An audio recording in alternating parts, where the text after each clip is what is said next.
ඊට පස්සේ guys අපි බේකරි එකට ආවා චූටි කොෆි එකක් බීලා කෑමක් කන්න. එතන වැඩ කරන අය තැනගෙන ඉන්නේ ඒ කාලේ වගේමයි. ඉතින් අපි ගත්තා අයිස් කොෆිස් 3යි හොට් චොක්ලට් එකයි. ඔයගොල්ලෝ හිතන හොට් චොක්ලට් එක බිව්වේ කවුද කියලා මෙතන. කොෆි එක නම් මම බිව්වා guys එච්චර වැඩි සෙට් උනේ. ඊට පස්සේ අපි හැමෝම වතුර රීෆිල් කරලා මොකද අපිට මාරම තිබ්බා. මේක තමයි guys මේන්ම එක ගෝල්ඩ් හදන විදිය පෙන්නනවා. ඒක මාරම ඉන්ටරෙස්ටිං. අපිට හරියට වීඩියෝ කරගන්න බැරි වුණා.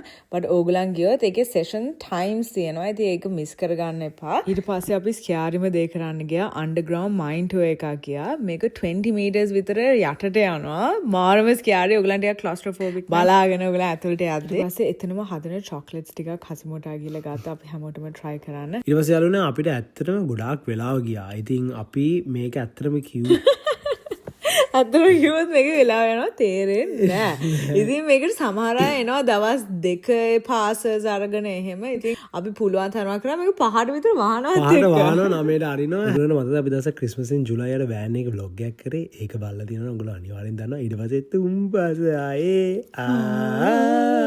ඊට පස්සේ guys ඔන්න අපි සුවනියර්ස් වලට අපි කට්ටිය ඉතින් හැමෝම ගෝල්ඩ් බාර් මැග්නස් අරගත්තා. මේ කියනවා මේ ගෝල්ඩ් බාර් එකේ වටිනාකම මිලියන 500ක් guys. ඉතින් ලේසි නෑ. ඊට පස්සේ අපි හැමෝටම ගොඩක් බඩගිනි. ඉතින් අපි කන්න ගියා ඉන්දියන්. මේ ඉන්දියන් රෙස්ටෝරන්ට් එකේ කෑම මාර රහයි. ඉතින් අපි ගත්ත පානිපූරි. oh my gosh ඔයගලන් දන්නවා මම first time පානිපූරි try කරේ. අපි only eating Indian food එකක් කරේ අන්න එතන. මාරම රහයි. මෙතන එක ඊට වඩා රහයි. ඊට පස්සේ අපේ මේන් කෑම ටික ආවා දෝසා. oh my gosh මේක මසාලා දෝසා එකක් මාරම රහයි.